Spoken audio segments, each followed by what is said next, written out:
महंगाई के इस दौर में हर आदमी पैसा कमाना चाहता है और जल्दी से जल्दी करोड़पति बनने की कोशिश करता है।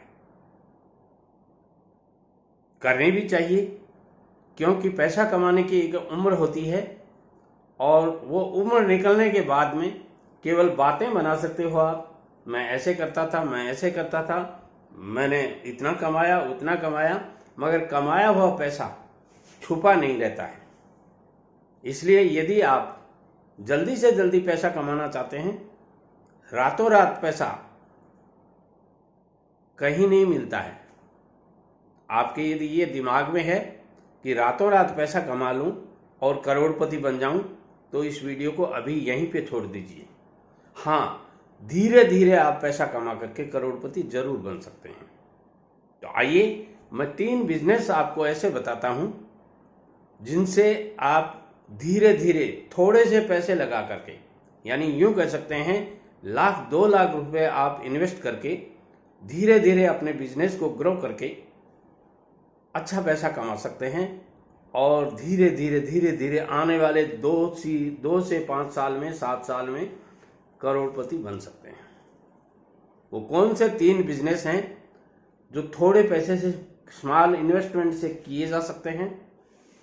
अकेले आदमी कर सकते हैं आप, गांव के हैं तो कर सकते हैं, शहर से हैं तो कर सकते हैं, महिला सदस्य हैं, ध्यान से सुनिएगा, महिला सदस्य हैं और आपको जोड़ बाकी गुणा भाग सही से आता है, यानी मेरा कहने का मतलब है 8वीं से 10वीं तक आप पढ़े लिखे हैं तो भी ये तीनों बिजनेस आप कर सकती हैं। उनमें से 2 बिजनेस तो आप आराम से कर सकती हैं। माताएं बहनों को मैं विशेष रूप से कहूँगा, ये ऐसे बिजनेस हैं जो आप अपने घर से या घर के आसपास से या जिस शहर में आप रहती हैं वहां से कर सकती हैं। उनमें से पहला बिजनेस है गिफ्ट आइटम का बिजनेस। जी हां दोस्तों, जन्मदिन पे गिफ्ट चाहिए, पहली बार आप स्कूल जा रहे हैं तो गिफ्ट चाहिए, शादी ब्याह में गिफ्ट चाहिए, बान बंदोरी में गिफ्ट चाहिए, परीक्षा में आप पास हो गए तो गिफ्ट चाहिए, या किसी भी खुशखबरी पे आपको गिफ्ट दी जाती है, ली जाती है, तो ऐसी स्थिति में हर घर में साल में एक बार नहीं 100 बार गिफ्ट आइटम्स आते हैं।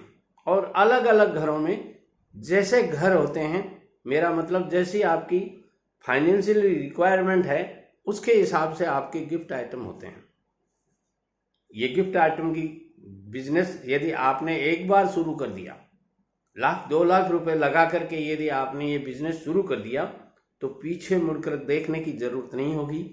हाँ, आपका व्यवहार, आपकी क्वालिटी, आपकी रेटें और आपकी वैरायटीज कुछ दुनिया से अलग होनी चाहिए। नहीं तो दुकानें तो बहुत होती हैं गिफ्ट आइटम्स की और वो बैठे मक्खी मारते रहते हैं। तो मैं कहना चाहूँगा, यदि आप ये बिजनेस करना चाहते हैं तो आपको इन बातों का ध्यान रखना पड़ेगा। दूसरा मैं जो बिजनेस बता रहा हूं वो भी बहुत ही फैंटास्टिक बिजनेस है, बहुत ही यूनिक बिजनेस है और हर घर की, हर आदमी की डिमांड है। देखिए दोस्तों, जब देश के हर नागरिक की, चाहे वो महिला हो या पुरुष हो, डिमांड होती है इस जिस प्रोडक्ट की, वो प्रोडक्ट कम नहीं होता। आप कहते हैं, कई बार बोलते हैं, दादाजी ये तो बहुत दुकानें हैं इस तरह की। अरे भाई, बहुत दुकानें हैं तभी तो बहुत चलेगा। केवल एक दुकान है तो भटकता भटकता आदमी कहां तक घूमेगा, जब हर गली मोहल्ले में आपकी ये दुकान मिलेगी। और फिर अपने को इन्वेस्टमेंट भी कितना करना पड़ता है। 1,00,000-2 लाख रुपए का बिजनेस बता रहा हूं मैं, और उसमें भी आपका घर खर्चा आराम से चला सकते हो शुरुआती टाइम से। जैसे मान लीजिए मैं बता रहा हूं आपको कि कॉस्मेटिक का बिजनेस, हर घर की डिमांड है कि नहीं? आपकी ड्रेसिंग टेबल पे देखिए आप कितने आइटम्स हैं कॉस्मेटिक के, आपके बाथरूम में संभालिए आप कितने आइटम्स हैं, आपके पिताजी के दाढ़ी का डब्बा जो सेव करते हैं वो, उसको संभालिए कितने आइटम्स हैं। हर घर के हर सदस्य के लिए आइटम्स होते हैं। और आजकल तो छोटे बच्चों के, नवजात बच्चों के लिए भी कॉस्मेटिक प्रोडक्ट्स काम में लिए जाते हैं। बेबी केयर के बोल करके जो पाउडर आते हैं, तेल वगैरह आते हैं, साबुन वगैरह आती हैं, तो ऐसे आइटम्स का आप बिजनेस यदि शुरू करेंगे तो आपके गली मोहल्ले में भी चल जाएगा। माताएं बहनें यदि इनको प्रोडक्ट्स को घर में, पहले हम जब बच्चे थे, यानी मैं आज जो बात कर रहा हूँ मैं 70+ का हो गया, तो जब मुझे 8 साल का, तो शायद हो सकता है याद नहीं हो, मगर जब हम 8-10 साल के थे तो महिलाएं, जिनकी एक जाति विशेष का नाम लिया जाता था, वो टोकरी में डालकर, बांस की टोकरी होती थी, उसमें डाल करके ये कॉस्मेटिक प्रोडक्ट्स ला करके बेचती थी और वो पूरा घर चलाती थी। सोचिए आप, 70 साल यानी मेरी एज है, तो 60 साल पहले जब ये बिजनेस इतना चल रहा था, हर गली मोहल्ले में आवाज दे दे के कहती थी वो, ये ले लीजिए, वो ले लीजिए, वो ले लीजिए, और वो बिकते थे और उनका पूरा परिवार चलता था। अब आप घर में बैठ करके यदि 2-4 लाख रुपए, 1-2 लाख रुपए, 3 लाख रुपए, या दुकान आप मार्केट के अंदर 10 लाख रुपए, 5 लाख रुपए, जैसी आपकी हैसियत है वैसा लगा करके ये बिजनेस कर लेंगे तो क्यों नहीं चलेगा। अब बात आती है सर, लॉस लगने का डर लगता है। देखिए दोस्तों, प्रॉफिट के साथ रिस्क हमेशा रहती है। बिना रिस्क कोई भी काम नहीं कर पाएंगे आप घर से बाजार चल रहे हैं, वहां जाने में भी रिस्क है, कहीं भी कुछ भी हो सकता है, एक्सीडेंट हो सकता है, गाड़ी सामने से आके टकरा सकती है। आप बहुत सही तरीके से चल रहे हैं, फिर अगला आके अंदर घुस जाता है। तो रिस्क हर जगह है, बिना रिस्क के गेन नहीं कर पाएंगे। इसलिए यदि आप रिस्क नहीं लेना चाहते सॉरी बिजनेस लाइन में मत आइए। बिजनेस लाइन में आना है तो रिस्क लेनी पड़ेगी। और रिस्क आखिर होगी कितनी? आप एक प्रोडक्ट मान लीजिए 100 रुपए का लाते हैं, 10 से 15%, 12%, 5%, क्योंकि इसमें आइटम्स ऐसे होते हैं, उनमें कुछ आइटम जो ब्रांडेड कंपनी में होते हैं उनमें आपको 5 से 7% ही मार्जिन मिलता है। कुछ आइटम्स ऐसे होते हैं जिनमें 20 से 30% मार्जिन मिल सकता है, और कुछ आइटम्स ऐसे होते हैं जिनमें 40 से 50% भी मिल सकता है। मैं इतना तो नहीं कहूँगा, मगर ऑल एवरेज आपको 10 से 15% मार्जिन भी मिलता है, और आप 10,000 रुपये का माल बेच देते हैं डेली, तो देखिए आप कितना हो गया।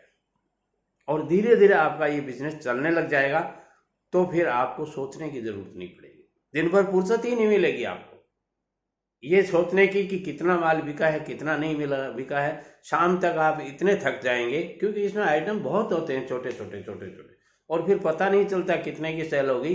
शाम को जब गल्ला संभालेंगे तब पता चलता, अरे इतनी सेल हो गई आज की, बहुत अच्छी सेल होगी।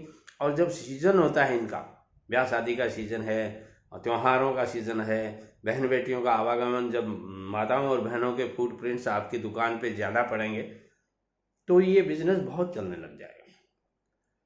तीसरा जो बिजनेस मैं बताना चाहता हूँ वो भी बहुत ही फैंटास्टिक बिजनेस है, मगर वो उन लोगों के लिए है जो लोग कम पढ़े लिखे हैं, काम करने में पढ़े लिखे भी हैं मगर काम करने में उनको झिझक नहीं है, और छोटा मोटा काम भी करने की हैसियत रखते हैं, हिम्मत रखते हैं, खुददारी रखते हैं, उनके लिए ये बिजनेस है। और कुछ लोग इसमें अच्छा पैसा कमाते हैं। ये महिलाओं के लिए काम नहीं है, इसलिए माताएं बहनें यदि देख रही हैं तो इसी वीडियो को यहीं छोड़ दीजिएगा। कबाड़ का बिजनेस। जी हाँ दोस्तों, आजकल लोगों को आदत सी हो गई है, बाजार जाना है, बहुत सी ऐसी चीजें, बहुत से ऐसे आइटम्स जो अपने को जरूरत नहीं है, घर में ऑलरेडी हैं, मगर नई डिजाइन का, नई फैशन का, नई क्वालिटी आ गई तो ले आते हैं और पुराने वाले को विदा करते हैं। और जब उसको विदा करते हैं तो उसका नाम हो जाता है कबाड़। वो काम का है मगर अपन घर में उसको कहेंगे कबाड़ में बेच दो। वो काम का है उन लोगों के जो गरीब हैं, उनकी जरूरत है, वो जो धनवान आदमियों के काम का नहीं रहा, वो एक साधारण आदमी के काम का हो सकता है।